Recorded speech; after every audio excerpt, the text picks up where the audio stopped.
Don Baker. Hey, good to be here. I don't know what that music was. That was Seal. Was it Seal? Yeah. I thought I recognized the voice. By the way, was the number right? Is this episode number 582? Yeah, we're cranking them. Wow. Yeah. Well, there was no show last week. Last week was a fifth Sunday, and for those of you who have been watching for a long time, you know that the Public Access Studio has special rules about the fifth Monday. They're not requested as part of the regular series, and I won't bore you with all the details. It's complicated. But we didn't get our live slot last Sunday. We apologize that we didn't have the chance to let everybody know that in advance, but we're back. And as usual, because the holiday season's coming up, I don't know that we're going to have any problems with Sundays, but in the off chance that we don't, we'll try to get something posted on the website. For more information about the Atheist Community of Austin, you can go to the website, www.atheist-community.org. There's information there, including a frequently asked questions page, some contact information about the organization, information about becoming a member, and various activities that we have going on, which should save me time during the announcements portion of the show, but it doesn't, because I like talking about us. This program is a live public access television show where we take live calls, and we'll have the number up shortly, and you'll be able to call in, and we'll answer questions, have discussions, talk about all kinds of things, pretty much anything you want to, but Don will be presenting some more scamlets for those of you who tuned into the previous scamlet episodes, and hopefully we'll be able to talk a little bit about that as well. We're sponsored by the Atheist Community of Austin, a nonprofit educational organization promoting positive atheism and the separation of church and state. The ACA has weekly meetings every Sunday at Romeo's on Barton Springs Road beginning at around 11:30, except for the first Sunday of the month when we host a lecture series at the Austin History Center located at the corner of 9th and Guadalupe. This was the first Sunday of the month, and today we had Dr. James D. come down and talk about the two Christmas stories and how neither of them is true. We had a packed house this morning. I was really glad to say we got good turnout for that. I'm sure there were a lot of CFI folks in attendance as well. Oh, and I have a little update on that. His slide or his handout is now available on the website on the lectures page, and he wanted us to put up the video of the lecture, and so we're going to try to do that in the next few days. Great. So anybody interested in that topic, you'll be able to find that there. There are a lot of people who've asked, hey, can we watch the lectures? I mean, the ACA does this as a public service. You don't have to be a member to attend any of our events, and I'll talk more about that in a minute. We don't normally put up the lectures for people who aren't in the ACA. The lectures that I've done for the ACA are up there, and others, but there was a case where we didn't necessarily get permission, or where we didn't want to get permission. We didn't want to find out, who was comfortable and who wasn't comfortable. I'm on this side. But this one, it looks like, may actually go up there, and so we're looking forward to that. Is lots of good information there, and I enjoyed it.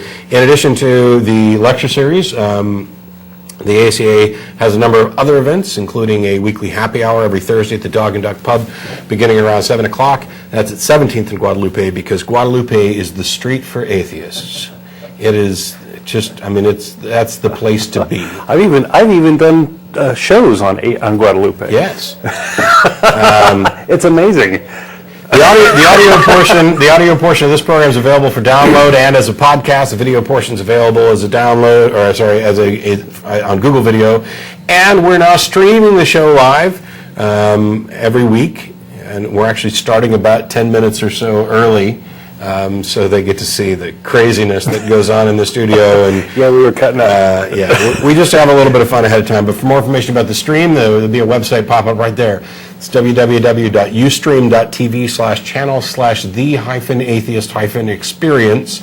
That'll get you to the stream. Last week there wasn't a live show, but Frank, who did most of the work on this stream stuff and is just a monster technical guru, genius, super guy who sits in our studio every week, he ran a recording of one of the old shows off a DVD and streamed that out. And there were still people there present in the chat room having a discussion along with the stream.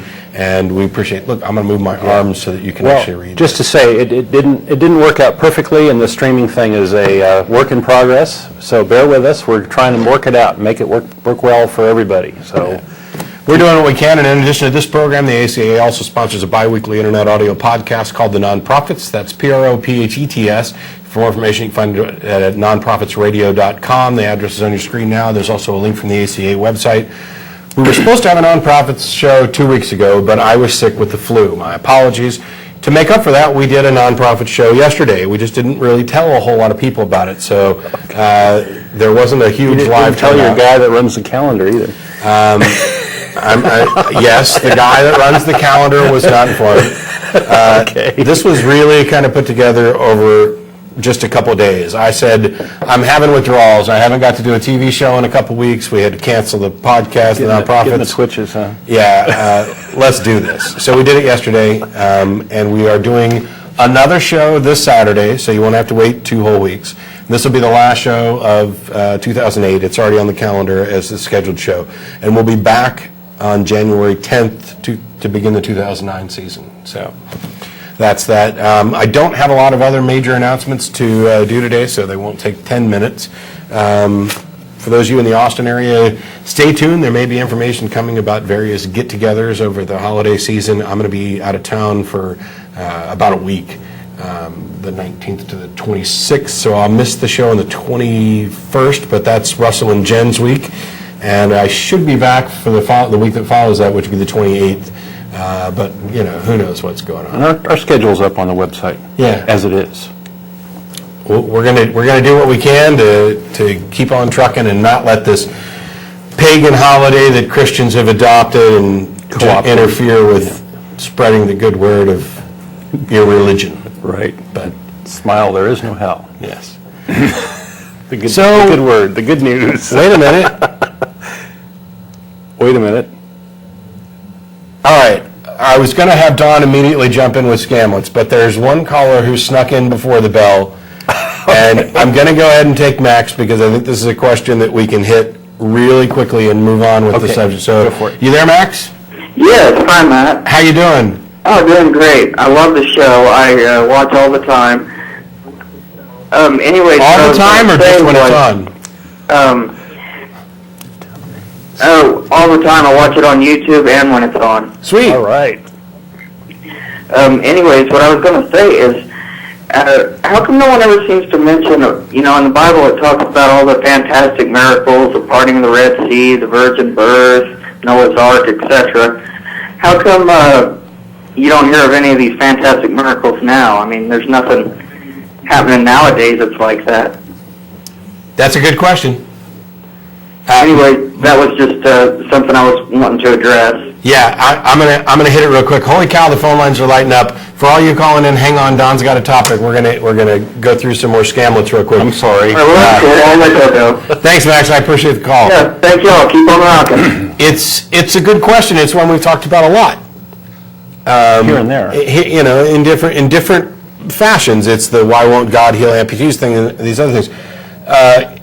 And for those people who think that Christianity is true, and I realize that there are plenty of people out there who would say, oh, there are miracles all the time. It's not a miracle that you found your car keys. It's not a miracle that you weren't hit by that semi. It's not a miracle that 3 people out of 400, you know, survived the bombing of a building. Give me a real miracle, and let's have some evidence to back it up.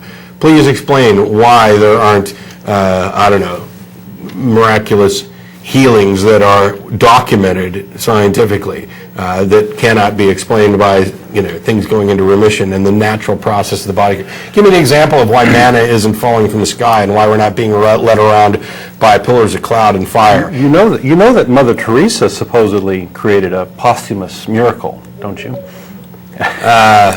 This gives you a lot of insight into how these things work. Yes. Right. The thing is, if you believe this, then you don't think God's playing fair. If it was okay for him to reveal himself to Paul, then why couldn't he reveal himself in that same way to everybody?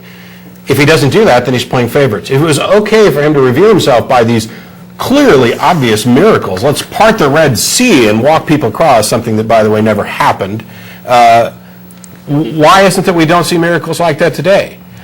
The one and only reasonable answer is that they never occurred in the first place, that we're talking about the myths and superstitions of ancient peoples trying to trump up their history as being special. But we'll get back to more of that, and there's more callers calling in and waiting, but I want to let Don get to his scamlets. Today is spin, right? Yeah. It's the fourth spin today, right? So today's the fourth show I've been talking about scamlets, and scamlets are I coined the term is a simple, reusable scam that religions use to make money and control people. So the focus is on the religious use of scams in order to influence people and make money and these sorts of things. So scamlets or scams are earthly reasons not to believe.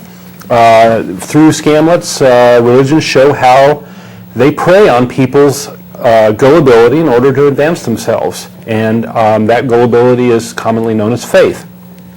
If you can't trust religions on simple, verifiable, earthly claims, then you should not trust them on woo-woo, unverifiable supernatural claims. If they're lying on little stuff, why would you trust them on big stuff? So that's kind of the reason why I'm bringing up these shows. These are earthly reasons not to believe. Previously, I've talked about the scam of special power and knowledge. We've talked about stealing credit, future reward, heaven, codependence, sin, and today we're going to talk about spin. So, spin is just sin with a P. Okay. Sin and spin. I hadn't seen that, right. So notice that I have a long list of these, and we actually got a caller just before the show call in and say, hey, I thought of another one for you. And so the point here is that there's lots and lots and lots of these things that are going on, lots of reasons not to trust religions and their claims. Now, if your religion isn't doing these things, then this show doesn't apply to you. And these religions do these things kind of, sometimes they're very subtle how they do these things. I'm presenting them in an overt way, but often they're kind of subtle. So what is spin? Let's talk about spin. You could call it a value-laden, context-dependent, that is biased interpretation of something that benefits the speaker. Spin is used in politics all the time. It's used in advertising. It's used in a lot of human discourse, but I want to focus on the religious side of spin today. So this whole idea of value-laden is you're saying something's good and something else is bad, and context-dependent, what I mean by that is that it benefits the speaker. That the speaker will say one thing and often say one thing in one situation, another thing in another situation, even though those things are analogous or pretty much the same, but they want to bias the audience one way or the other. So that's what I'm trying to say. So it's easiest to see spin when you have the same speaker or the same group claiming one thing in one situation, another thing in another situation, but those two things are analogous, right? So you see that they've come up with some sort of double standard. Spin is a big thing. Propaganda is spin. The selective interpretation, things like interpretation of the Bible, or even like cold reading, where psychics want to interpret your events as being in confirmation of the things that they're telling you. That's spin. Suppression of disconfirming evidence, like ID, intelligent design, so trying to suppress the evidence of evolution. That's spin. Shifting blame, like saying, oh, well, Darwin is evil because he was a racist, but completely ignoring Martin Luther's big-time anti-Semitism. All of apologetics is spin. So, we talk about apologetics a lot, or trying to say that the Bible is saying something true. And most religious leaders are spin doctors. Most religious leaders are using these things to advance their cause because they make money at doing it. So that's the motivation of these people, is they earn their living doing that. And there's a huge numbers of examples. I encourage people to call in with their own examples of spin. I have a lot of stuff here, far more than I'm going to get to today, but I wanted to let people know that I have a couple things that were in the news lately. Choosing leaders. We had an election recently. That's a topic for spin. Marriage, same-sex marriage, that's been in the news with Proposition 8. We've talked about that. So I want to kind of talk about the spin aspects of those. Christmas is another big spin topic. And then we can talk about some of the more regular topics, like the nature of Jesus, miracles and natural disasters. That came up before the show. And on the call just now, prayer and poverty versus opulence. So those are some of the spin things I want to talk about, and this is just scratching the surface, just a few of these things. So let me do a couple of these and we'll take some calls. How about that? Okay. Okay. Yeah, there's the lines are actually already full. They're all from out of town, which we're going to try and avoid in the future. But the ones, those of you who are on, just hang on, and we'll get to you in a few minutes, and then we'll bounce back and forth between talking about spin and taking calls. Yeah. So we had a presidential election recently. If people were kind of living under a rock or something. And politics and religion are natural partners. Both are about manipulating the gullible or trying to influence people to get that vote out, or tit for tat. You vote for me and I'll do this for you. And this manipulating the public is often done through spin. Politicians do spin all the time. I don't want to focus on that too much. But one of the ways they do that is they claim to be religious, or they claim to be in support of the religious beliefs of their supporters. And this is something that irks atheists a little bit, because they're there to run the country. They're not there to be ministers. And what about the people who don't believe, or the people who believe other things? What about those folks? Aren't they important? Why not just be neutral? But that's just how politics works. So. But if you flip it around, religions love to use politics to achieve their ends, right? So they want to get rid of this church-state separation, take control of the government in various ways, in various capacities, and advance their cause. So when religious leaders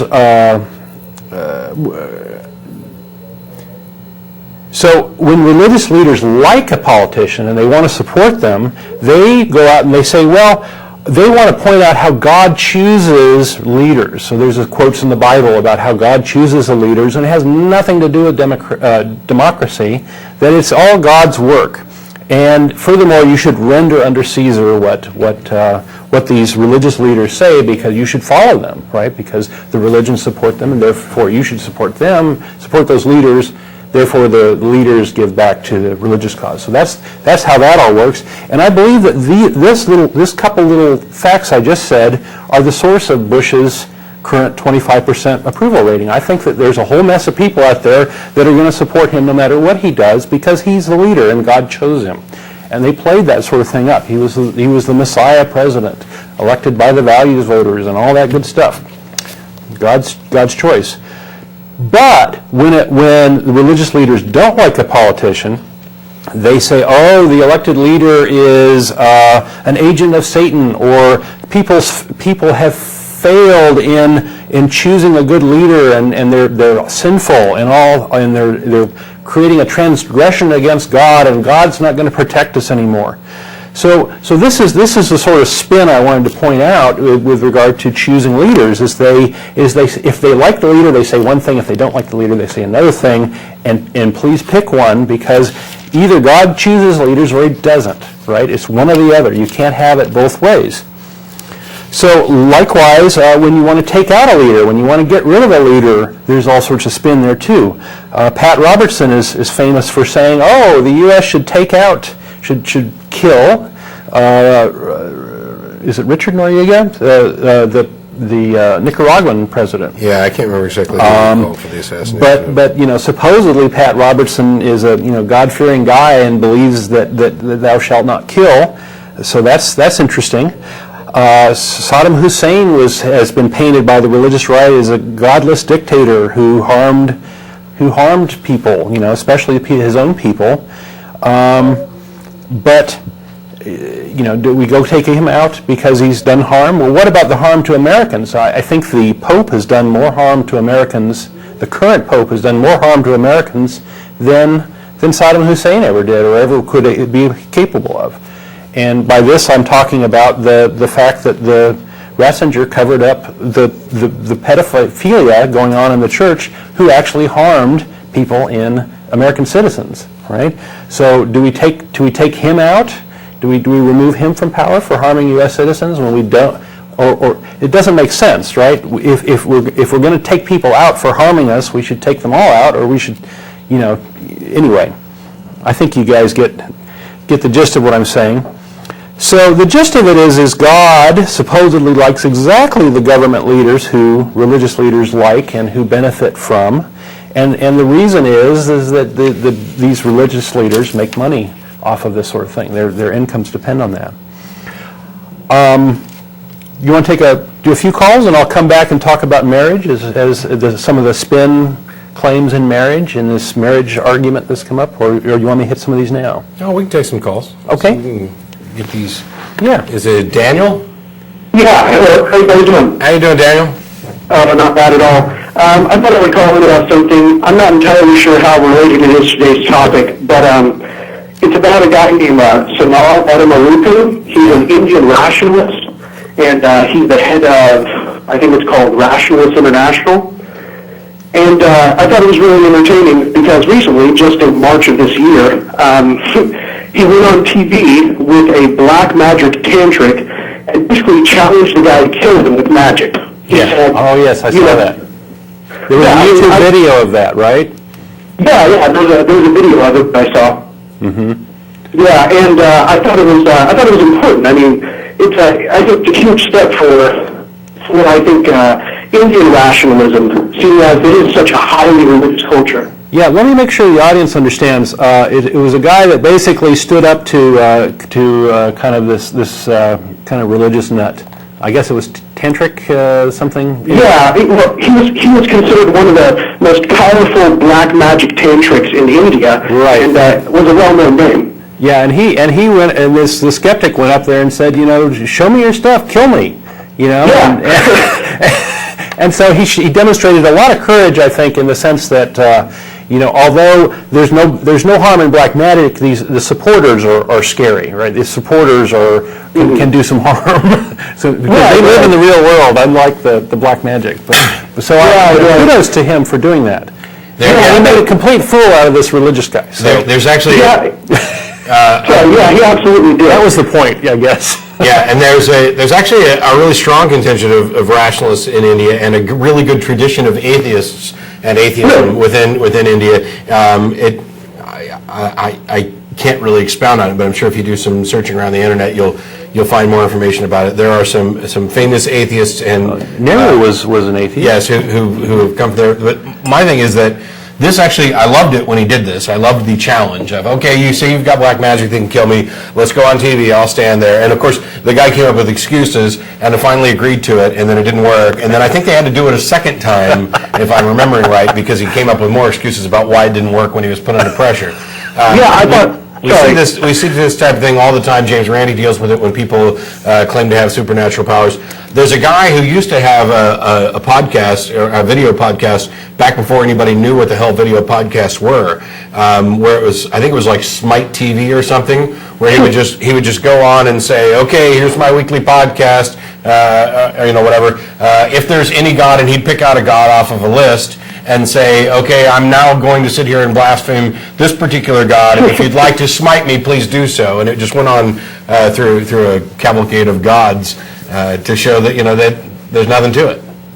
Yeah, I thought the most entertaining portion of this was where the guy was unable to do what he said he was going to do, and his first excuse, and what I thought was the most entertaining excuse, was that he was being protected by gods.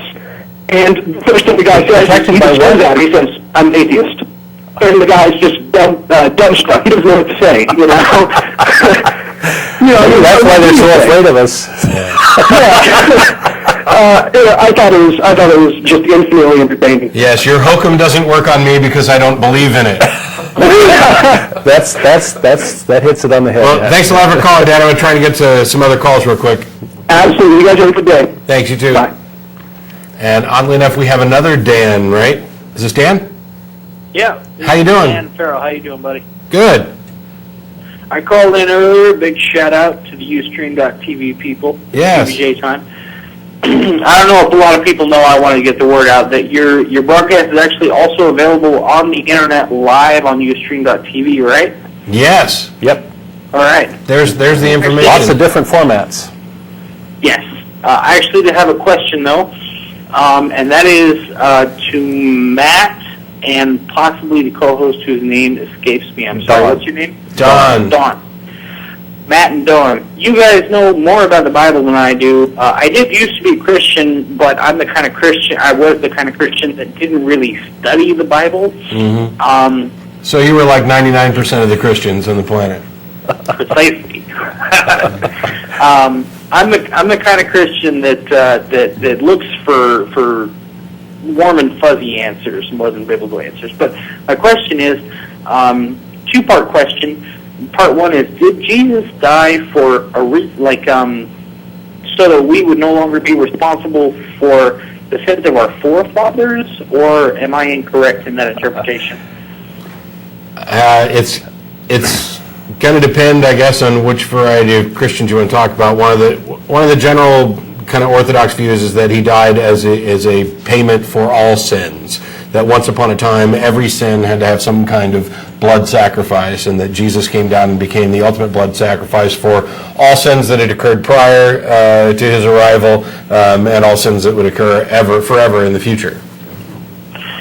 Well, one of the interpretations that I was taught as I went to a church in my area that was actually broadcast on TV, one of the interpretations that I was taught was that Jesus died so that we would no longer be responsible for the sins of our forefathers. You know how they would punish, like, not just the fathers and the people responsible in Egypt, but their sons and their grandsons. His whole reason for existing was because of original sin, right? That we are all supposedly tainted with this original sin, and if we didn't have that sin, there wouldn't be much reason for Jesus existing. So his sacrifice. There's two different issues. Yeah. There's what he's talking about is this idea from the Old Testament that the sins of the father would be passed down to the son under the fourth generation, etc. That's a different thing from original sin. Yes. That's your grandpa did something and we're going to hold you curse responsible sort of for it. Yes, it's very curse-like, and there's a lot of that superstitious stuff in the Old Testament. Then there's also what Don's talking about, which is the idea of original sin, the original fall, how sin entered the world, and all this other stuff. None of it makes any sense. None of it's black and white, and so it's subject to spin. And so they can spin it any way they want to. In general, though, it's in general that Jesus' death, I refuse to call it a sacrifice because I'm not convinced that it happened, but I don't see how it's a sacrifice to, go through a little punishment and then get to be God at the end of it. But it's supposedly there to abolish the responsibility of all sin, the onus placed by forefathers, and for original sin, and for whether or not when you went and played with yourself afterwards. So. Well, and Martin Luther, the founder of Protestantism, had this interesting quote of if you don't go out and sin, Jesus' sacrifice would have been in vain. That you should sin, but you should love God more. Which is very interesting, right? He actually encouraged people to sin, but love Jesus so much that it doesn't matter, right? That you still get to cash in at the end. I thought that was very interesting, especially from the founder of Protestantism. The basis of my question was, if Jesus died for our sins so that we would not be responsible for the sins of our ancestors, then why is childbirth so painful, and why is all that crap? But Fine. You kind of answered that. The next part of my question, and I'll get to that in just a second. I know I got to be real. The more you think about it, the less sense it makes. Go ahead.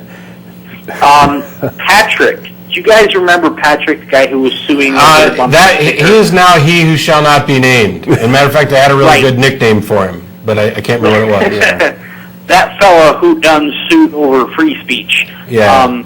I believe, and I don't want to blurt out his name, address, social security number, phone number, all that kind of stuff on the air. Obviously, that would be on the border of illegal, and I don't want to do that. But the point is, I think that I was told by Little Birdie that he might have been fired from his cab driving company, number 152 for Yellow Cab, so I think that we can all rejoice in that fact. I don't want to see any harm come to him. I'm not going to actually. My only hope is that he learned something from the experience, and that we all learned something from the experience, and we can move on. That's my only hope. He didn't, I can tell you, because he's now He definitely didn't. He's responding with lies. He's now suing over a dead octopus being thrown into the rink for some hockey. That's an old suit. That's an old suit. He's I'm gonna answer this real quick and head on to some other callers, but I gotta let you go down. Appreciate the call. One sec. Sure. I've got Zeitgeist about the sword. Have you ever seen Zeitgeist? You know what I'm talking about? Zeitgeist? We get asked about that. Yes. Get asked about it all the time. It's crap. And I'll go ahead and go away here, but about the solar deity, I had a question about that, about the whole solar deity thing in the past religions. Christianity is just a derivative of that. Go ahead and answer that when I hang up here. And the other thing, I will. And the other thing you can do, thanks, Dan, is to email tv@atheist-community.org. That goes to myself, most of the co-hosts, some of the people behind the scenes as well. We get emails all the time about Zeitgeist in particular. My quick summation is that it's crap. If you'd like to know why it's crap, I have now, because I've switched to Gmail, I now have a stock answer to Zeitgeist, so that anybody who emails me to ask me about that piece of trash, We should put it in the frequently asked questions. I can just click, boom, there's the response. This is why it's Briefly, the beginning part of it has some truth, yes. but goes a little too far, and It's the a rest of gross it's oversimplification. It's freshman religious philosophy at its worst. okay. But we got And yes, there is a connection between Christianity and the worship of the sun and the seasons and these sorts of things, and the resurrection has to do ultimately with the change of seasons. Yes. So I think which Don and I can debate at dinner. okay. But we've got Joseph on the phone. How you doing, Joseph? Doing pretty good, man. You hear me all right? Yeah, I hear you fine. What do you got for us? Okay, Knoxville, Tennessee. Good, Great. Something I want to share with you. First, I just want to say thanks for the show. I was really on the fence about my agnosticism, and watching your show actually kind of just made me accept my atheism. All right. Cool. And I actually stumbled on your show by Googling it on YouTubing it, and I saw this call where someone threatened to punch your face in for Jesus, and I just couldn't stop laughing. Unfortunately, that was a popular one. Yeah. Fortunately, unfortunately, got us a lot of attention, which was I'm happy with it. One thing I wanted to share with you guys is, I don't think it's addressed that much, but one of the hardest things about being an atheist is being raised by a hardcore Christian family or religious family. Dad is a deist as far as I can tell, but my mother's side is all Christians. And I usually see her a couple of times a week, and last night I made her cry.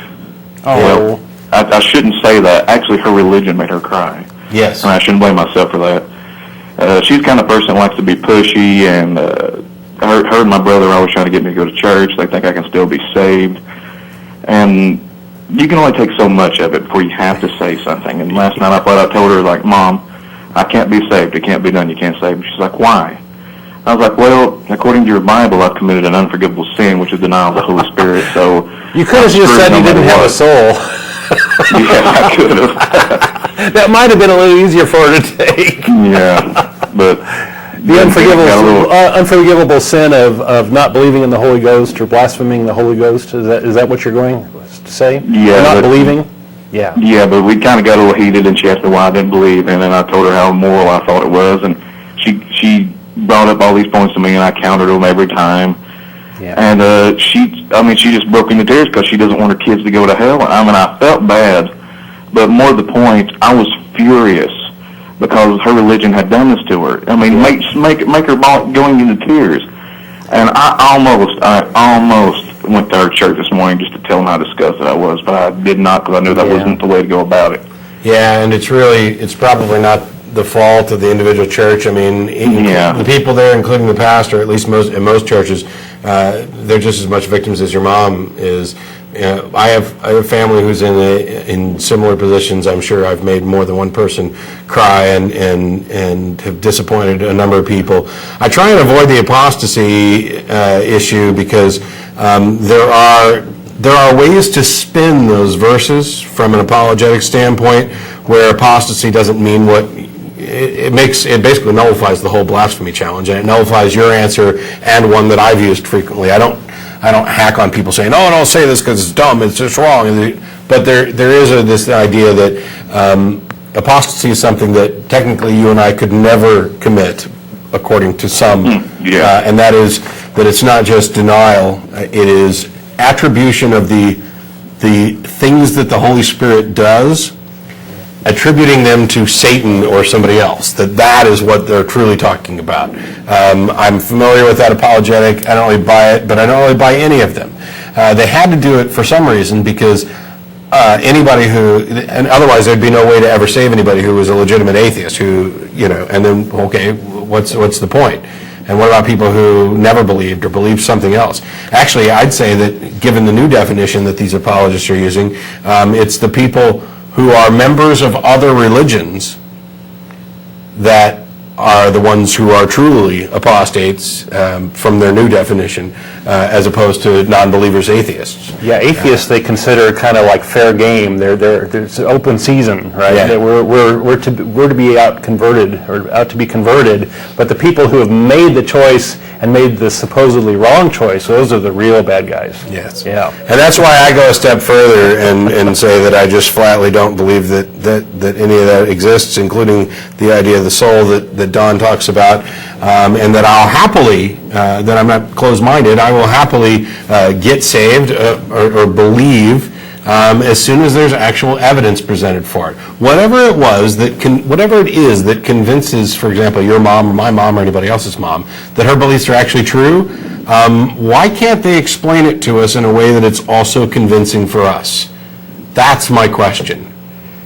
That's why I keep asking, tell me what you believe and why, and we can have an actual discussion about it. Yeah, but they don't want to have that kind of discussion. I think it's because they realize they don't have an answer. Well, one of the Exactly. things that I've figured out about these sorts of conversations, especially with people that you know, is it's really sort of don't think that logic has much to do with this. This is all about emotional terrain here, And right? to see how many excuses they can make. Yeah, and they are sort of emotionally attached to this thing, and you're coming in with reason. So it's almost like you're going to talk past each other. Yeah. And it's just a tough road. And I wish I knew the magic bullet to say, hey, It's one of the wake up, reasons. please, reconsider. It's one of the reasons that I do so many different approaches in the show. I'm happy to exercise reason and logic and have discussions. I'm happy to pull up the Bible and have discussions about the historicity of Jesus, the veracity of the various words, how we go about this. I'm happy to do all that. And I'm happy to make an emotional plea. I can't count the number of rants I've done in this show where I have just openly chastised people for believing things that deprives them of their humanity, of any sense of dignity, of morality. They have sacrificed, their intellect, their very soul, for lack of a better word, the human spirit, not some metaphysical thing, that essence that makes us us, that we would normally say would raise us above other creatures. They sacrifice all of that at the altar of some ancient being that doesn't want you to eat shellfish or wear poly-cotton blends. I mean, that's just, it's crazy. And so I'm fine with making emotional appeals as well, because I realize that part of it is emotional, part of it is, we're talking about core beliefs, and that sometimes people have to be shocked. You have to, it's like talking about, and I apologize if you have kids watching and you're not a member of the Christmas Myths Are Not Appropriate Club, you might want to have your kids leave the room. But the issue of Santa Claus, when people get to a point where they stop believing in Santa Claus, it can be for very many reasons. It could be that they investigated on their own, or it could be that they were ridiculed by the older kids. Oh, you still believe that. And I think that all roots are valid. Someone out there needs any of those roots. And so some people are going to respond to logical, rational appeals, to the evidence, or to the overwhelming, mind-boggling lack of evidence to support the claims of the various religions. Moral arguments? Moral arguments. I think they're going to respond to everything. And so I'll try any approach I can in the process of getting the message out. And the thing that I'd say is that this is going to make me sound mildly hypocritical. My parents and I have come to an agreement that we just don't discuss this. Sometimes that's the best thing you can hope for. It's what keeps the peace. We all love each other. We still have an enjoyable time, but this is an area where we just don't have discussions anymore, and it's because, well, I won't go into detail because it wouldn't be fair to comment on them in that sense, but it's non-productive, and I've made it clear what my criteria would be to change my mind, and what I did to convince them to drop this, apart from the fact that they had no responses to my challenges, was that if they believe a God exists, and if they believe that a God cares about me, and if they believe that this God has revealed himself to them in a sufficient manner for them to believe, then they should be doing nothing but praying that this God, who they believe exists, would reveal himself to me in the exact same way. And if and when this happens, of course I would believe. Who wouldn't? I may not necessarily worship him because he's got some explaining to do if in fact he exists. But I would then believe. And if everything is part of God's plan, as they believe it is, then clearly it must be God's plan for me to be an atheist. One last quick thing I wanted to say before I go. Just to anyone out there that's been in my situation, don't let people try to guilt trip you. Stick to your guns. Think for yourself. It's emotional terrain, right? Yeah. Yeah, they're working all those emotional screws. Well, Joseph, I really appreciate the call, and I'm glad we're hearing from folks in Tennessee. I was out in Tennessee a couple weeks ago, so it's good to hear from you, especially those people who are watching on the stream. We're going to let you go and I'll let Don get back to some of the scamlets. Thanks a lot. Thanks, guys. Good show. As a reminder, even though we haven't had any actual callers from Austin, mainly because the lines are all full of people from out of town, if you're in the Austin area, after the program's over, we go to dinner at Threadgill's, which I didn't announce during the announcements. Oh, naughty. So I'm going to make sure I get it in a couple of times. Yeah, we'll be there. Come down. We got a big group of folks here that help out behind the scenes, and they're as passionate as we are. We're on till 6 o'clock. We're down there at Threadgill's around 6:30. The address is up on your screen. Any atheist or atheist-friendly person is welcome to come to this or any of our other events. You don't have to be a member to attend. You don't have to be a card-carrying atheist. As long as you're not coming down to preach, proselytize, or provoke, you're welcome. We have lots of good conversation stuff. And one thing that I wanted to bring up, as suggested by the folks in the studio, we appreciate all the calls, really, and I appreciate all the email. We can't promise to respond to all the email, but we do read all of it, and we're passing the burden around as to who's going to answer what.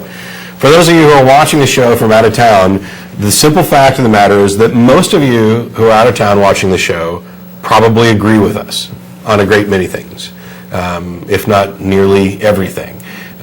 And we appreciate the calls, we appreciate the kudos, please don't stop them.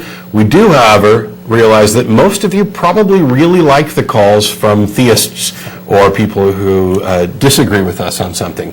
And so in order to promote that, what I'd like to do is we have 3 phone lines, I'll keep 2 of them open for out-of-town calls. If you call in and the screener asks you where you're calling from, unless you're calling to actually argue about something where you disagree, if you're a theist from out of town, that's fine. Let's try and keep at least one line open for Austin and people who want to call in and explain what their beliefs are and why they think we've missed something or overlooked something or got it wrong or made an error in our logic or we're just not seeing a particularly clear piece of evidence. I find that interesting, and I think most of you will find it interesting if they manage to spin me up. But we want to get back to spin in Don's sense. There's two little topics I want to hit definitely before we end the show. Mm-hmm. And one is this marriage thing, the same-sex marriage thing, and all the spin that's there. Just to give a little catalog of spin, and then Christmas, because there's been a couple things in the news lately that are just too silly not to bring up. Okay. So same-sex marriage has been a big thing recently. California Proposition 8 was a big news thing. We actually talked about the politics behind it. We've actually done shows on the equality issue and these sorts of things. But from the spin standpoint, if you put together all the arguments for against same-sex marriage, that you find a lot of spin there. And in particular, I think we see a lot of suppression of the opposing evidence, and I think that's just another way to do spin.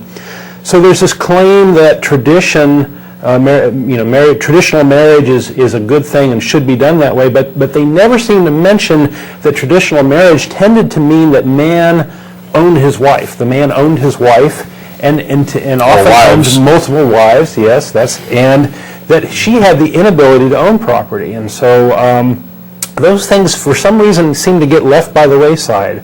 That the women were property and they didn't have the right to vote or do other things. The whole thing is kind of spin, really, because there is no such thing as traditional marriage. Oh, yeah. Marriage, like so many other things, has changed what it meant. If you're familiar with the history of marriage, it's changed a lot, and changed in a lot of interesting ways. It has tended to move towards more equality. Unless you're living on a fundamental LDS compound, in which case your marriage has not really changed a lot. Right, You're still but you're a teenager betting still on that, right? 13-year-olds.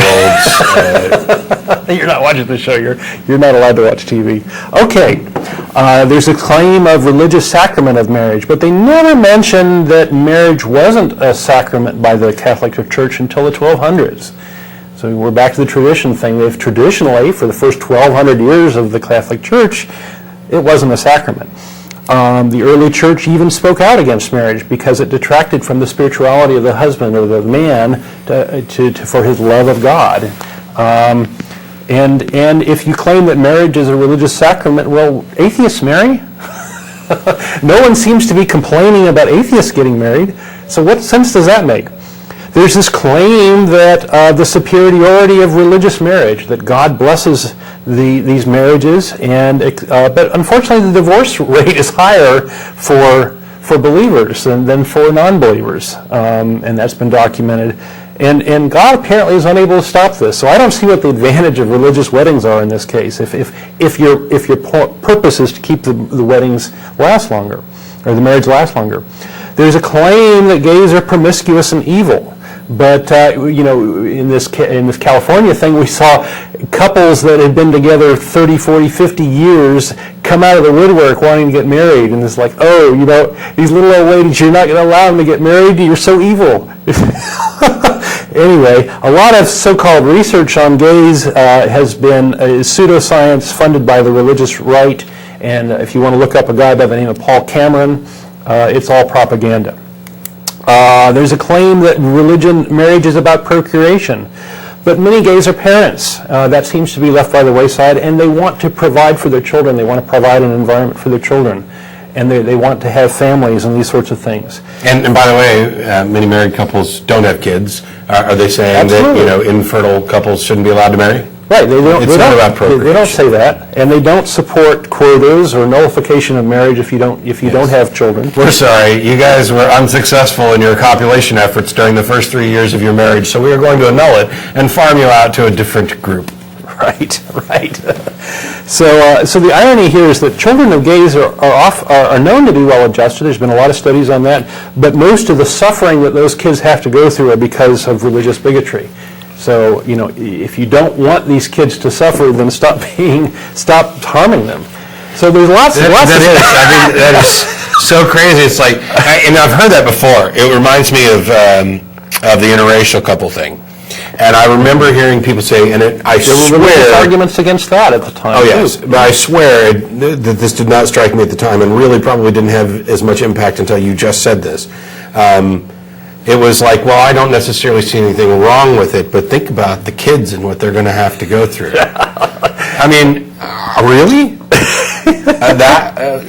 Is that your best argument? I'd rather that they probably shouldn't do it. Think about what they're doing to those kids. They're the kids of interracial the kids couples. are going to suffer so Hey, much. guess what? If you'd say, no, it's a good thing, and we encourage them to have kids so that we can all eventually one day be a beautiful tan, then their kids aren't going to suffer from bigotry because you're not there to be a bigot. Yeah. It's nuts. Yeah. Plus, I wouldn't look so pale on TV. If we'd have started this a long time ago, we'd all be a gorgeous, This is not the path tropical... for you getting a tan. I just don't see it. We'd all be... I just don't get Wouldn't you rather the whole world be this gorgeous tropical... I like variety. Oh, mixed babies are wonderful. They're great. Love it.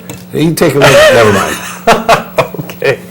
You Continue want with to your hit spread. Christmas, or you want to go back to some college? Let's hit Christmas and Let's then hit Christmas. We'll finish with Christmas and take Okay, calls. there's a lot to say about Christmas. In fact, we just listened to a lecture about Christmas and all the history of it and all the propaganda and all the ossified mythology and all this stuff. So I don't want to hit that. I want to talk a little bit about Bill O'Reilly. Oh, gosh. And the spin machine. Well, if you want spin, go to Fox News. Go to the no spin zone to get your spin. Yeah.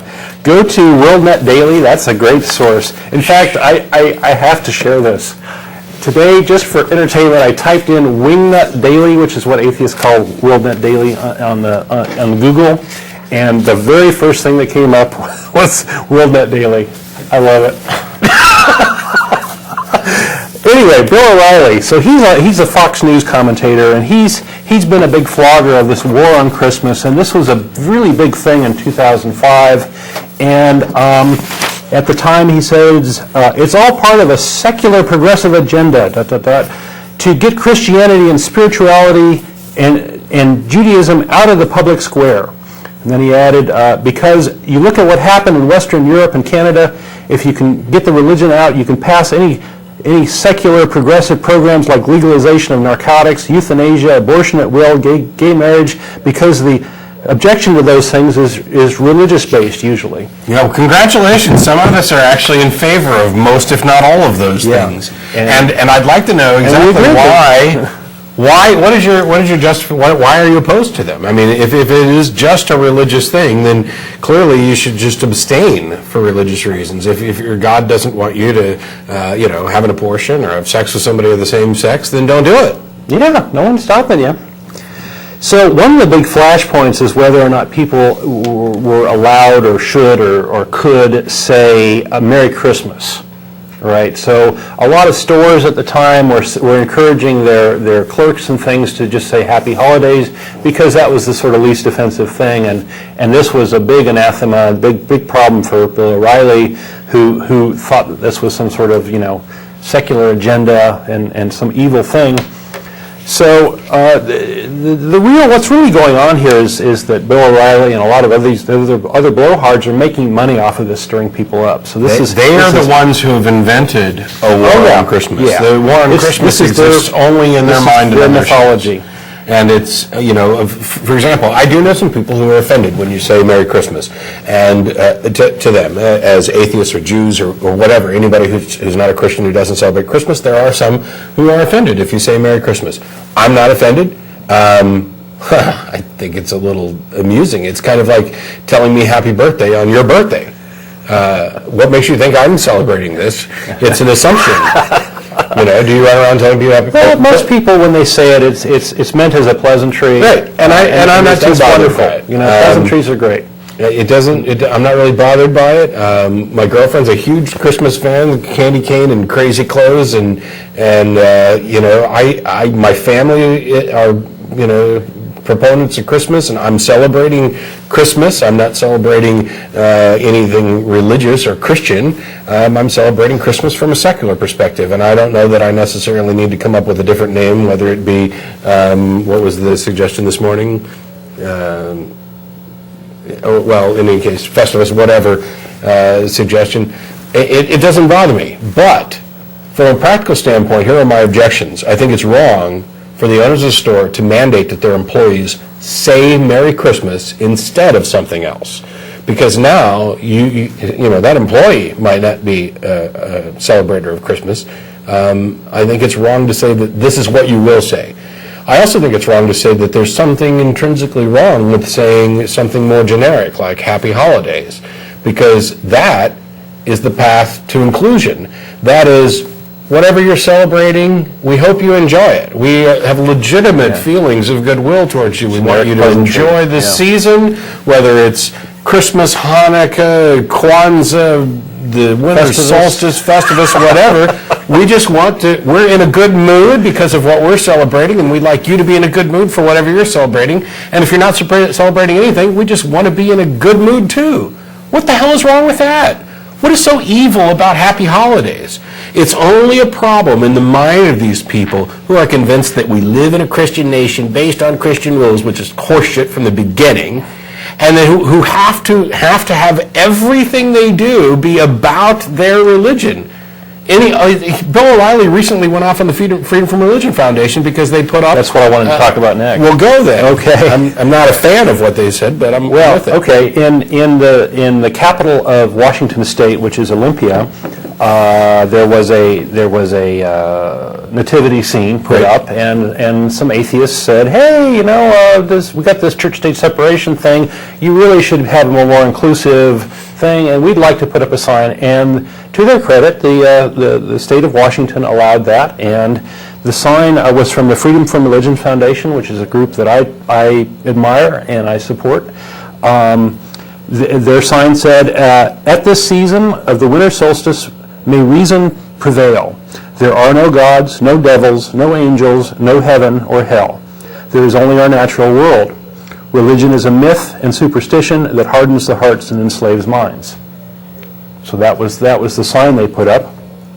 And this, of course, got Bill O'Reilly pretty riled up. Incidentally, I'll mention that I don't want to go off on this tangent too much, but there's a blog post about this sign and whether that's a good message or a bad message on the Atheist Experience blog. Yeah, Martin posted that. And that's a very good topic, but that's not really what I think we want to talk about today. But I do want to talk about the spin. I happen to agree with him. There's the blog. Okay. There's some spin associated with this that just cannot go unmentioned, and that is Bill O'Reilly's comment that he says, "Now this is political correctness gone mad.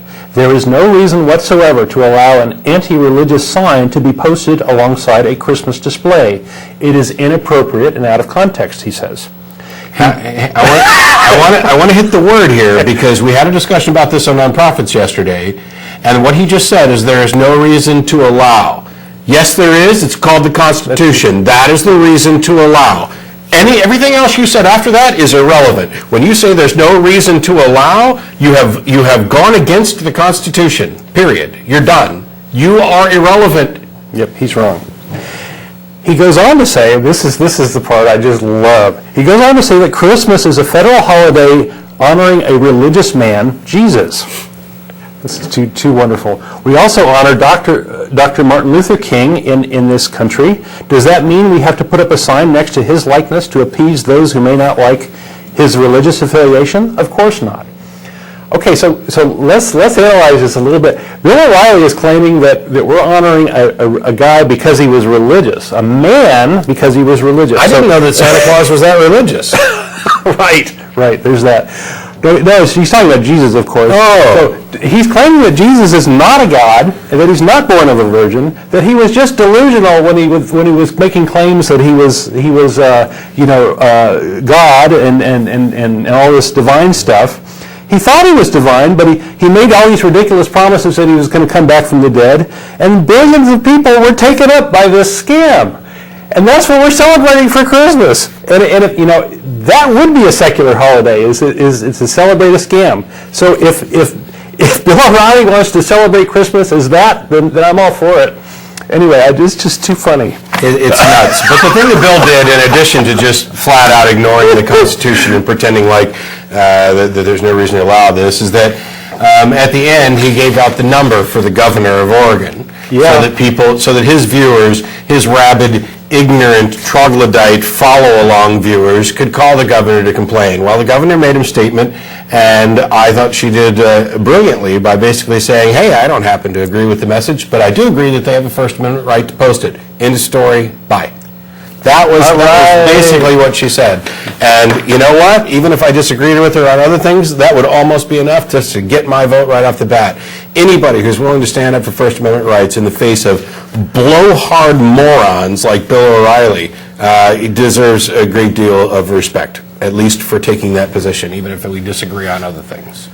Okay, one more little Christmas spin, and then I'll stop for today. Okay. I have a lot more stuff in case we run out of callers. Well, we got about 30 minutes left. I don't think we have any danger of that. Yeah. There was another article. This was an opinion piece done by a commentator in the Wall Street Journal, and by a guy named Daniel Henninger, Henninger. And the article is called Mad Max and the Meltdown, if you'd like to look for that.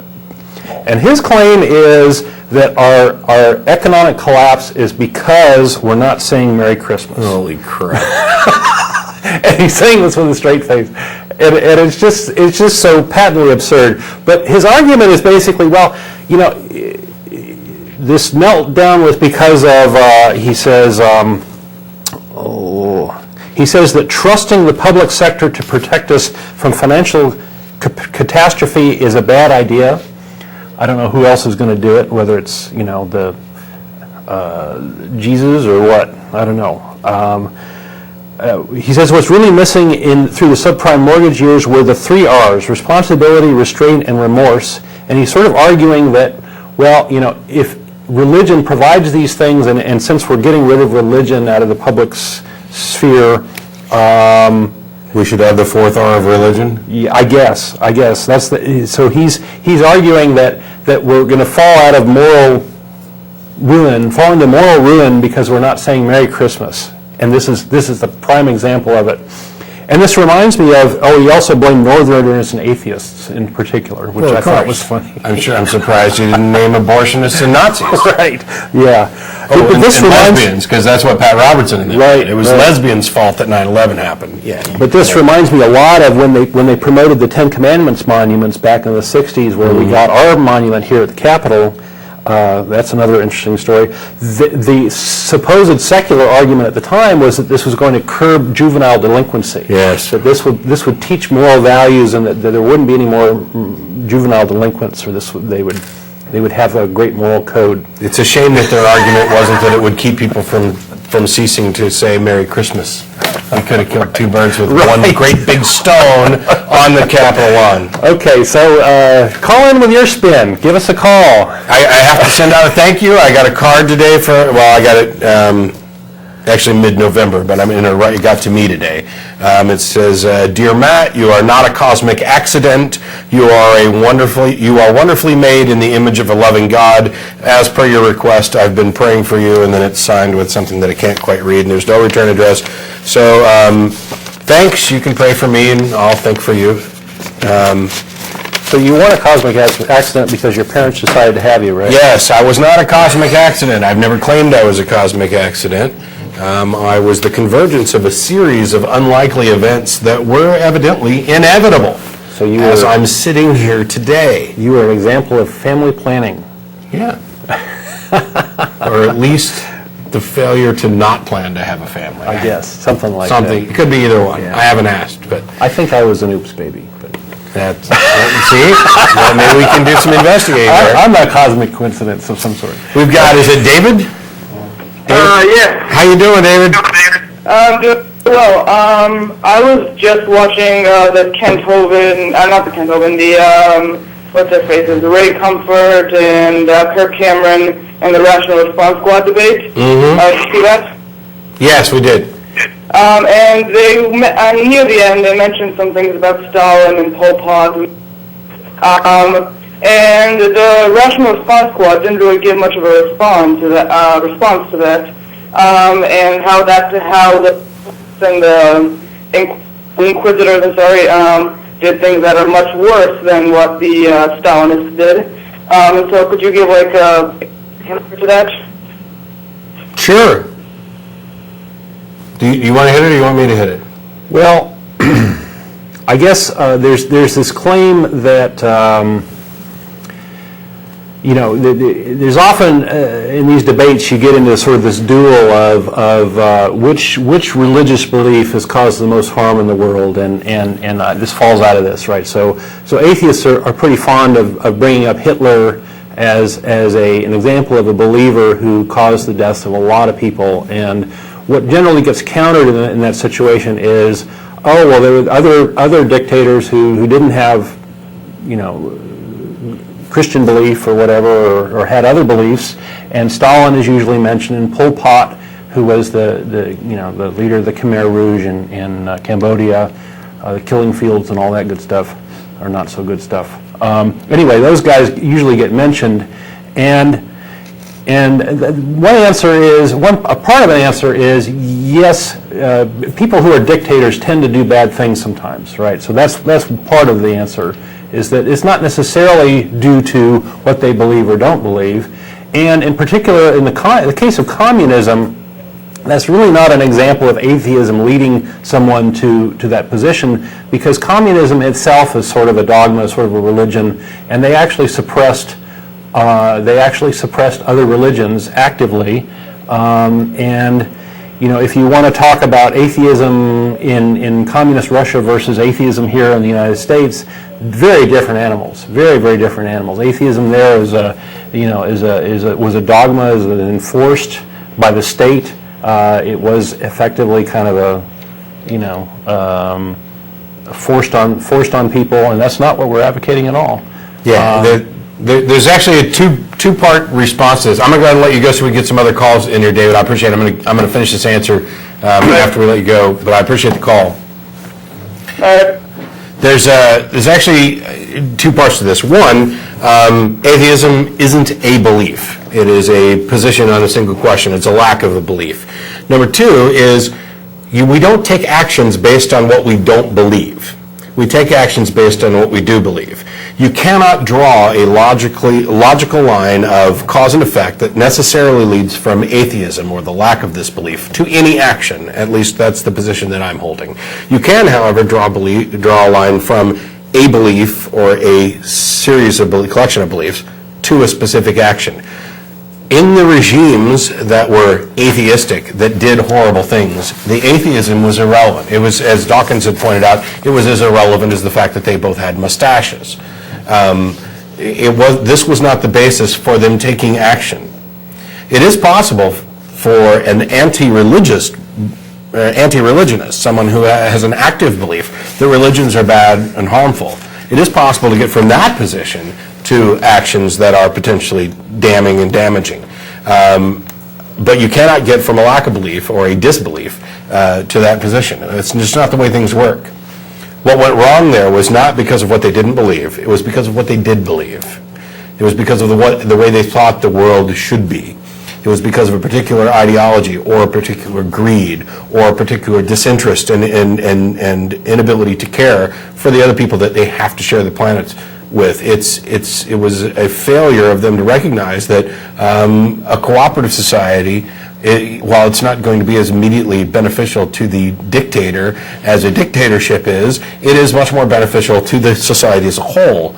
That's something I think we've demonstrated rather conclusively. But for them to come on and say, well, here, as Don was pointing out, well, religion's done this, religion's done this. This religion has done this bad, this one's done this bad. They've all done something bad. The difference is that there were wrongs done not just in the name of religion, but in the proper practice of the tenets of the religion as they were known and understood at that time. That's everything from witch burning to slavery to genocide. No such thing exists for atheism. You can't even get close to it. The best you can do is say that this person was bad and they were an atheist. But not have a causal link. But not a causal link between them. But yeah, so that's where I'd go on that. Okay. Well, you answered a lot better than I did. Well, I think we hit two different areas of the same thing. We've got, is it John from Toronto? Yeah, it's me. How you doing, John? Oh, I'm quite all right. How are you guys? I'm doing well. That's good. What you got for us? Now, I'd first like to say, Don, Yes. you are a hero of mine. Oh, okay.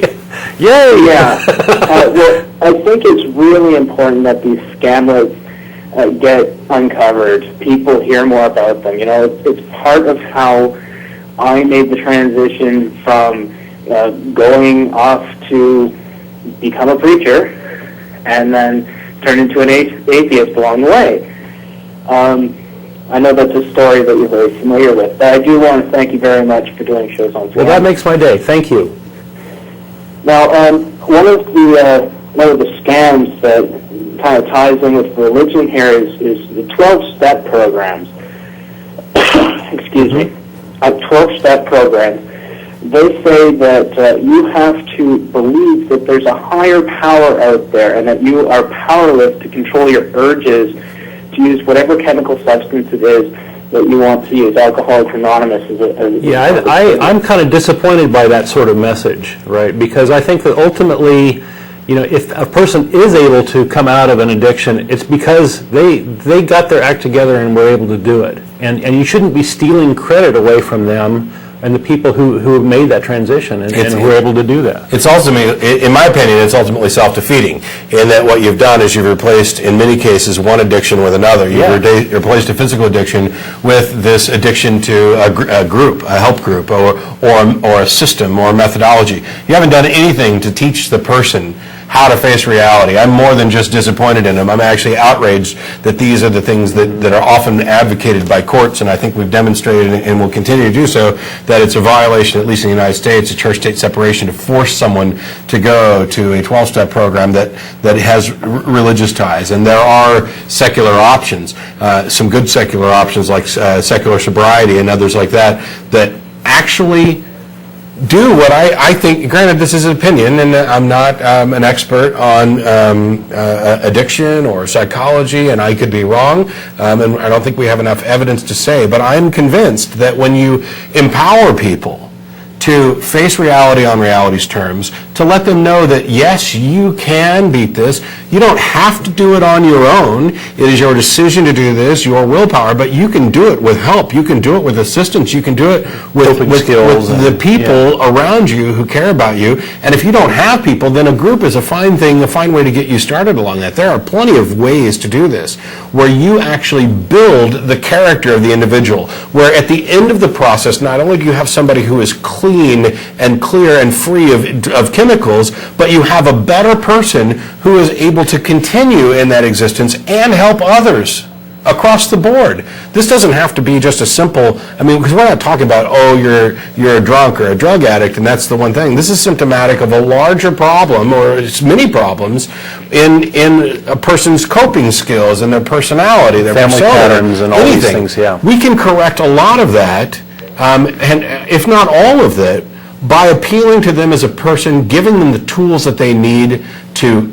make good decisions based on good information, telling them that they are powerless against this, that they must submit to some higher power, that this isn't, it may be fine to say it's not your fault, but it is your responsibility. It is your responsibility to make that change. And those people who do, whether they did it after being lied to through a 12-step program, or whether they did it through a reliable, responsible, secular program that built them into a real, confident, reliable, healthy human being, I applaud all of them. I just wish they'd take credit for it.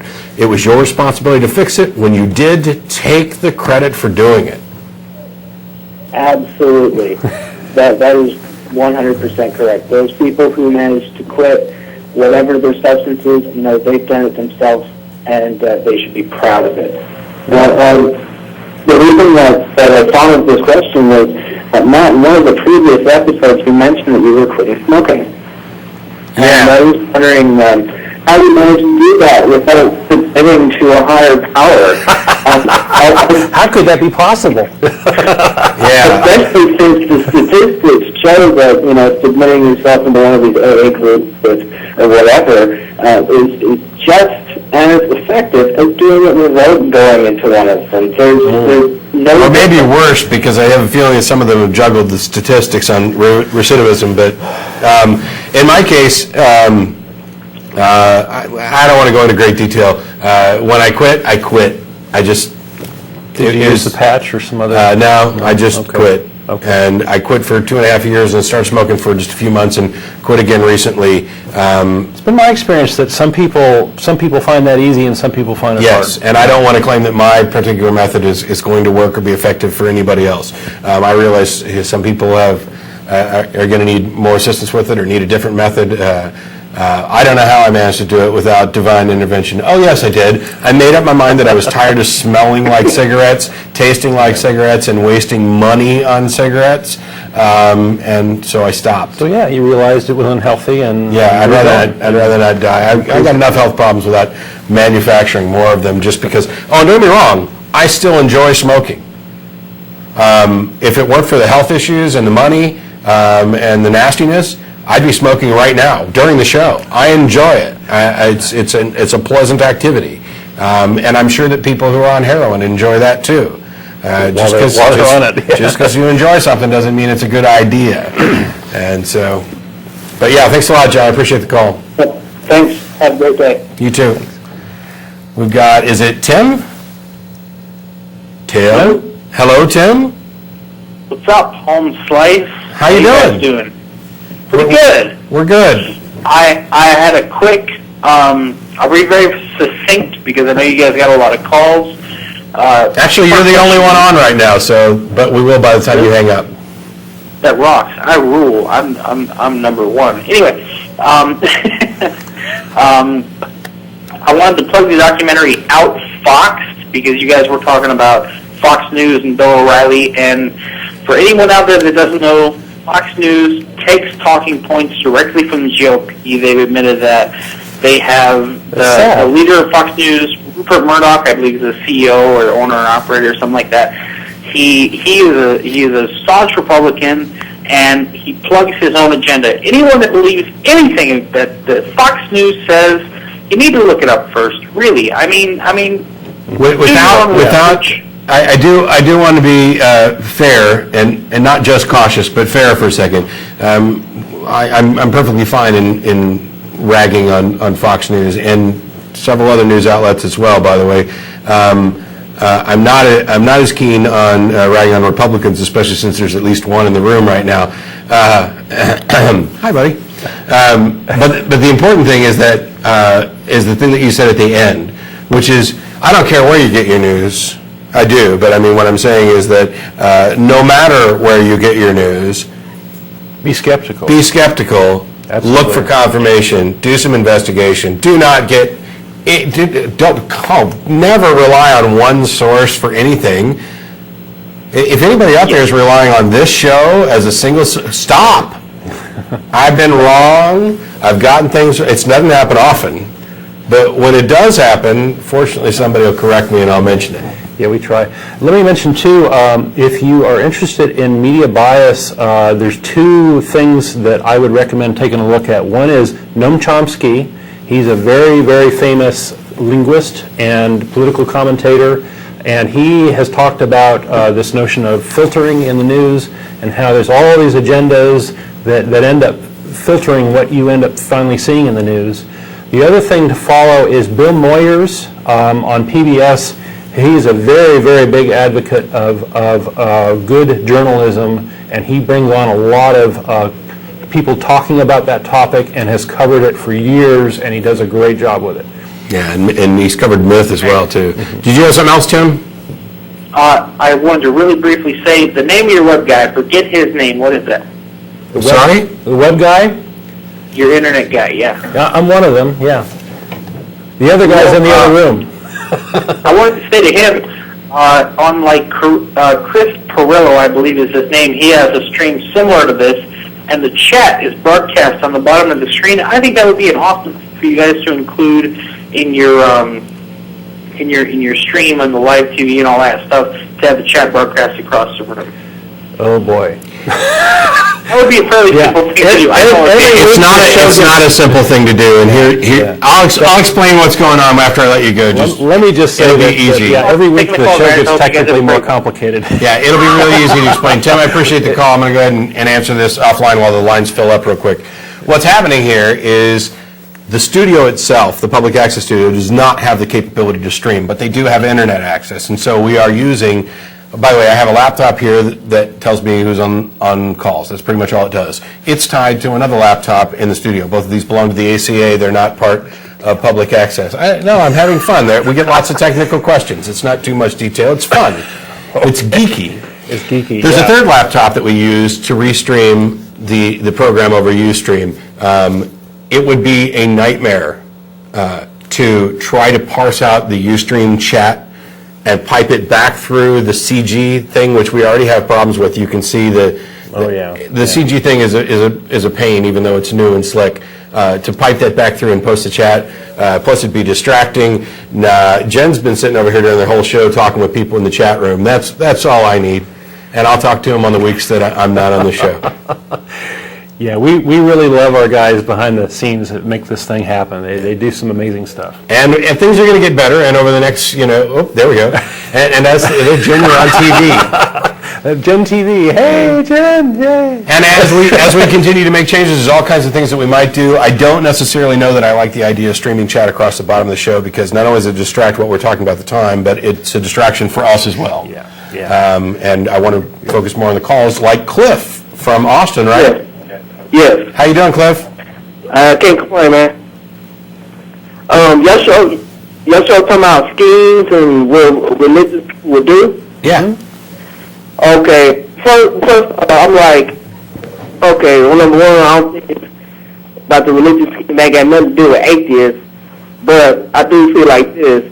One time I was walking on 6th Street, and some guy came up to me and said, "Oh, you're a Christian?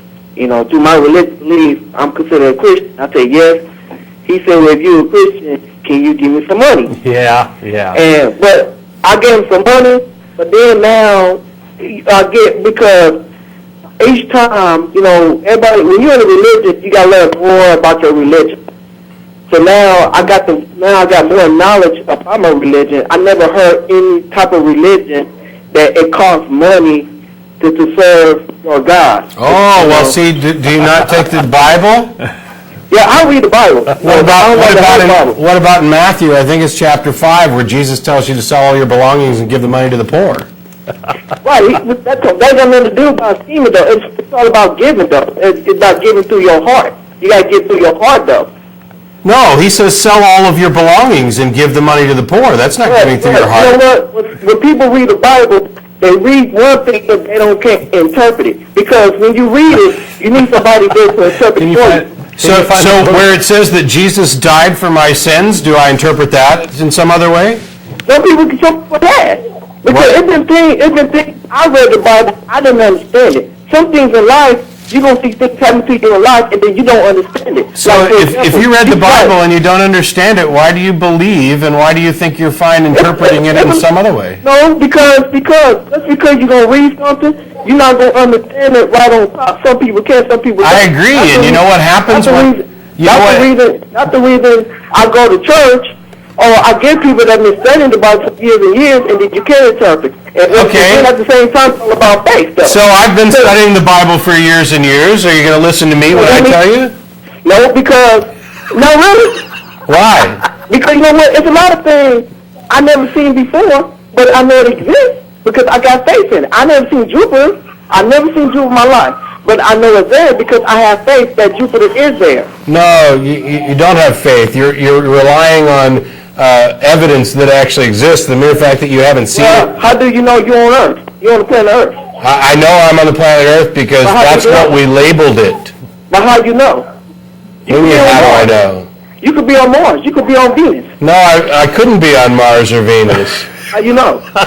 Because I'm on Earth. How you know? Because we've agreed to call the planet we're sitting on Earth. Call the other one Venus and the other one Mars. But you still not explaining to me. You never show no evidence that you on Earth. No. It's not an evidence thing. Whatever planet this is, it's not like it was intrinsic. How you know you're on a planet? Okay, that's a different thing. Okay, how do I know I'm on a planet? How you know where you at right now? How do you know you're on Earth right now? You could be on Jupiter. No, I couldn't be on Jupiter or Saturn. Do you know there's other planets out there? I'm sorry? Do you know there's other planets out there? I do know that there's other planets out there. Do you know that the ones in our solar system don't support life? But how do you know? Because how do I know? Because that's what the experts have told me, and I know that if I go out... you don't want people telling you that. No, and if you'd let me finish, I know that anybody who can go out and review the evidence can come out to determine it themselves. Because when we do, like, for example, spectrophotography of Venus, we can determine what the atmosphere is made of. It's called science. And just because I don't know everything about every one of the planets doesn't mean that I don't have reasonably good evidence. And you believe you on Earth because you have faith that you on Earth. No, I don't have faith that I'm on Earth. I believe that I'm on a planet because that's what I experience. And I believe that I'm on Earth because we've agreed to label this planet Earth. It did not form with an intrinsic label of Earth. Earth is what we call it. But of your faith, you believe that you on Earth. No, I don't have faith. I don't have faith in anything. Okay, but if atheists come out and ain't no God, then why they scared? Why they get upset of people spreading the word of God? Okay, first of all, atheists don't say there is no God. We just simply say that we don't believe in a God because the God claim has not been demonstrated to be true based on evidence or reason. Secondly, we're not afraid. I'm not afraid. I was a Christian for 20 some odd years. I was starting to be a preacher. I'm not afraid. I didn't get mad at a God. I'm not afraid of a God. I simply don't believe because there's not evidence to support the claim. If I keep saying evidence, yes. There's some things in life I haven't seen but I believe. When did I say see? When did evidence become equivalent to what you can see? There are plenty of things that are evidence that aren't. It also says in the Bible, Jesus said in the Bible, pray to your God that his unseen. So Sorry? you believe it? Sorry? Jesus said in the Bible, he said, you pray to your Father who is unseen. So you believe it or you don't believe it. Right. And I don't believe it. You know? And I don't believe it. As an atheist, to me, it's two sides. You believe it's a God or you believe it's no God. So if an atheist, if we got three people and you got an atheist and the person that do believe in God, that person going to ask each person, well, atheist, if you believe there's no God, then you show me something that is no God. Oh, so what you're saying is that you're justified in believing that a God exists until somebody can prove that he doesn't? What? So yeah, if that's the case, then why don't you also believe in Muhammad, Zeus, and the other gods? I believe it was a God named Muhammad. You believe there was a God named Muhammad? Muhammad never was a God. Muhammad was a prophet. Oh, okay, you're correct. I apologize, I got that wrong. What about Zeus or Ra? You don't believe in those gods, Addis? Mithra. They never showed anything about Ra, though. They didn't say Ra. You don't believe in those other gods, do you? That doesn't matter, though. Atheists have never shown me nothing. No, that's not the point. I'm saying you don't believe it. Can you pause for, God, can you stop? No, the point is you're done. The point is, what you were implying a second ago, is that you're justified in your belief until somebody can prove that there's no God. That's what you're saying when you say atheists can't show me that there's no God. There's plenty of things I believe in that I haven't seen. Well, guess what? You're making a special case exemption for the God that you accept.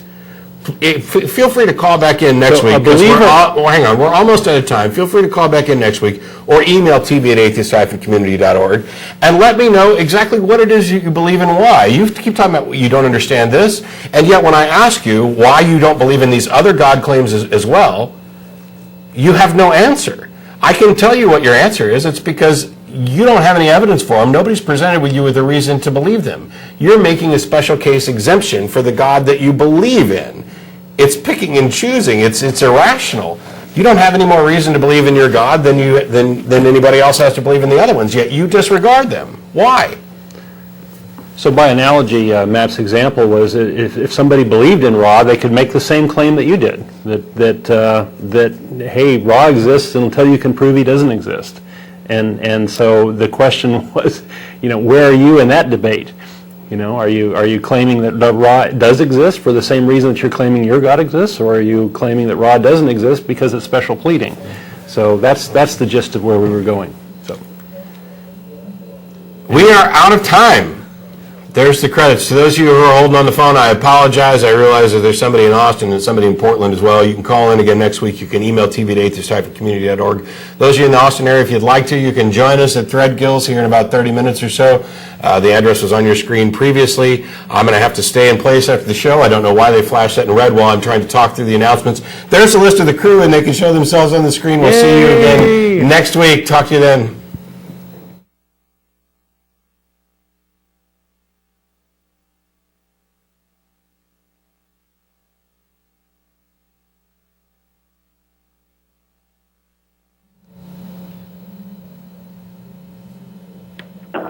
Hello, John? Hello? Hello? we're after the live broadcast now. You can chat with us. The show's over, but we thought we'd take the call. All right, that's cool. I had a question for you guys. I have proof that there's God in the form of a question. How could it? Okay, go Even ahead. though that's really hard. Okay, that's interesting. I know it's kind of funny. Here, look, if you can't demonstrate to me, if you have no evidence for how the universe, it's more of a deist than theist belief.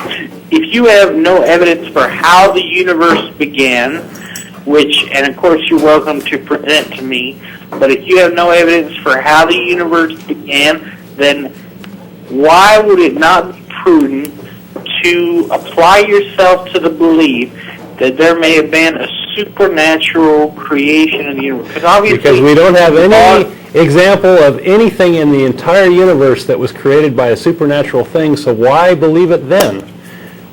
Well, because for the universe to begin, obviously the laws of thermodynamics, the first law of thermodynamics, implies that matter and energy can never be, actually matter can never be destroyed, and then E equals MC squared implies that matter can never be created, or matter interchangeable. So Which means that the universe wasn't created, it always existed. Case closed.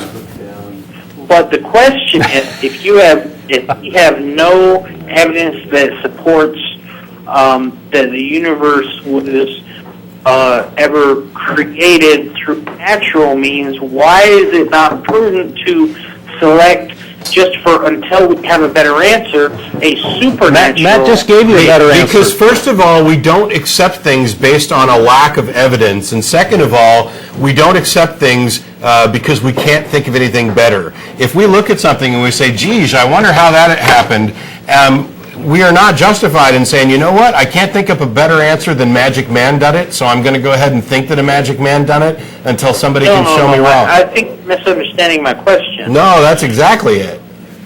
If I may elaborate. Okay, go. Very briefly, because we're wrapping up here. First law of thermodynamics implies that energy can never be created or destroyed. E equals MC squared implies that matter and energy are interchangeable, so matter and energy can never be created or destroyed. And the sum of the energy in the universe is zero, so nothing has been created. So your argument falls flat. Zero. That's the sum of the temperature in the universe. That's No, the sum of the energy when you... All right, are you going to get the point, or are you just going to re-say what you already said? The point is, if we have no natural explanation, why is it not acceptable to look to a supernatural? Because you don't believe things just because they're sitting out there. You have to have evidence for it. I already answered this question, and that is just the fact that you don't have a natural explanation doesn't justify any explanation, natural without evidence or supernatural. You do not. Sorry? I have actually a response to that. I didn't get to finish. My response to that is just until we have a better answer. No, you do not believe that something is true until you get a better answer. That's not the way rational minds work. That's not the way science works. And there's no justification for accepting a supernatural explanation based on the inability to come up with a natural one. That's question begging. That is special pleading. That is every fallacy I can possibly think of. If you went about your life and you said, hey, I've lost my wallet, but since I can't come up with a natural explanation, it must be pixies who snuck in and stole my wallet. And until somebody gives me a better explanation, I'm going to believe that one. That's patently absurd. What if you study and you research the natural explanation while simultaneously accepting for the time being the What is the evidence for this supernatural explanation? By the way, what's the evidence that there's anything at all that could remotely be considered supernatural? Well, there isn't any, but all I'm saying is just accept that until you can come up with, of your own mind, a better explanation. No, I've explained why that's a bad idea, why I wouldn't do it, why anybody who does do it is an idiot. You know what, Matt? Yes? You know what? You are awesome. Thanks. Later, dude. Thanks, John. Later. Was he a troll? He was joking, I'm pretty sure. No, I think he was straight up. No, until the end, he just said, "You know what? You're awesome. You're awesome," and he laughed. I think he was joking. Okay.